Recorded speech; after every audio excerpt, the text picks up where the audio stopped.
একটা জিনিস লক্ষ্য করলে দেখতে পারবেন, যারা অতি ভালো, ভদ্র, নম্র, তারা সবসময় হেরে যায়। একভাবে না একভাবে হেরেই যায়, যেমন ভাগ্যের কাছে না হলে পরিস্থিতির কাছে। কারণ কি জানেন? কারণটা হলো আমরাই ভালো না, কারণ আমরা ভালো জিনিসের কদর করতে পারি না। মিথ্যার কাছে সবসময় সত্য হেরেই যায়। তারপরেও আশায় আছি, একদিন সত্যেরই জয় হবে ইনশাল্লাহ। আসসালামু আলাইকুম আমার প্রিয় ভাই বোনেরা, আপনারা সবাই কেমন আছেন? আশা করি অনেক অনেক ভালো আছেন। আপনাদের দোয়া ভালোবাসা আলহামদুলিল্লাহ আমি অনেক ভালো আছি। আজকের ভিডিওটা হলো কালকে ছিল বোট, তাই বোটের দিন আমি সকাল সকালে উঠে নাস্তা পানি শেষ করে তাড়াতাড়ি দুপুরে রান্নাটা করে নিলাম।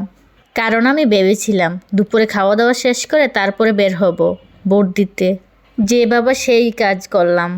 তাই সব কাজকাম শেষ করে দুপুরে রান্নাটাও শেষ করে নিলাম। আজকে আমি দুপুরে রান্না করব শুধু মুরগি আর ডাল। মুরগি কিন্তু অনেক ঝটপট রান্না হয়ে যায়, তাই আমি ভাবলাম মুরগিটা রান্না করে নেই, সাথে ডাল হলে আর তো কিছুই লাগে না। আর আমার যত তাড়াতাড়ি রান্না হবে তত তাড়াতাড়ি কিন্তু আমি বের হতে পারবো।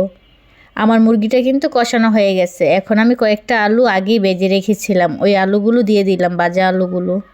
আমি আজকে মুরগিটা আলু দিয়ে ঝোল করে রান্না করব। বেশ কয়েকদিন ধরে বুনা বুনা খাওয়া হচ্ছে, তাই ভাবলাম একটু ঝোল করে তরকারি রান্না করি, খেতে অনেক ভালো লাগবে। অবশ্য ব্রয়লার মুরগি বুনাটাই অনেক মজা, কিন্তু এভাবে যদি ঝোল করেও রান্না করা যায় তাহলে কিন্তু খেতে ব্রয়লার মুরগি মজা আছে। আসলে এই রান্নার কাছে হচ্ছে সব কিছুর স্বাদ। আপনি যদি পরিমাণ মতো মশলা দিয়ে সুন্দর করে কষিয়ে যে কোনো তরকারি রান্না করেন না কেন, খেতে কিন্তু অসাধারণ হবে। আমি বলি না আমি যে অনেক ভালো রান্না করতে পারি, তারপরও যা রান্না করতে পারি আলহামদুলিল্লাহ। কারণ আমার হাতে রান্না খেয়ে সবাই কম বেশি প্রশংসা করে, তাই। যাই হোক, কথা বলতে বলতে আমার মুরগিটা কিন্তু প্রায় রান্না শেষ। আপনারা কমেন্ট করে জানাবেন আমার মুরগি রান্নাটা কেমন হয়েছে। এই তো আমার রান্না বান্না শেষ। এখন আমি গোসল করে নিয়েছি, গোসল করে দুপুরে খাবারটা খেতে বসে পড়লাম। পাশের চুলায় কিন্তু আমি ডালটাও রান্না করে নিয়েছিলাম, ডাল হওয়ার পর আবার ভাতও রান্না করে নিয়েছি। সাথে ছিল গতকালকের আলু ভর্তা। সব কিছু মিলিয়ে খাবারটা কিন্তু অসাধারণ ছিল। প্রথমে আমি আলু ভর্তাটা খেয়ে নিলাম, এখন আমি মুরগি দিয়ে খেয়ে নিচ্ছি। সব কটা খাবারই অনেক বেশি মজা হয়েছিল। সব শেষে নিয়ে নিলাম ডাল।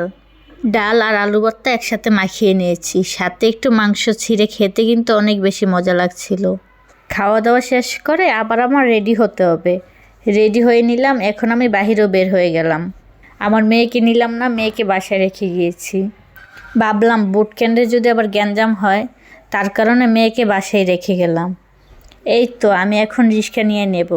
রিক্সায় উঠে গেলাম, এখন রিক্সা দিয়ে চলে যাচ্ছি আমার ভোট কেন্দ্রে। জীবনের প্রথম ভোট দিতে যাচ্ছিলাম, তাই আমার এত খুশি খুশি লাগছিল। আলহামদুলিল্লাহ আমি কিন্তু ভোটও দিয়ে দিলাম। ভোট দেওয়া শেষ করে আমি কিন্তু বাসায়ও চলে আসছিলাম। এই চিহ্নগুলো হচ্ছে আমার ভোট দেওয়ার প্রমাণ। যাই হোক, কথা বলতে বলতে আমার ভিডিওটা কিন্তু শেষ পর্যায়ে চলে আসলো। এখন আমি আপনাদের কাছ থেকে বিদায় নিয়ে নেব। আল্লাহ হাফেজ, আসসালামু আলাইকুম।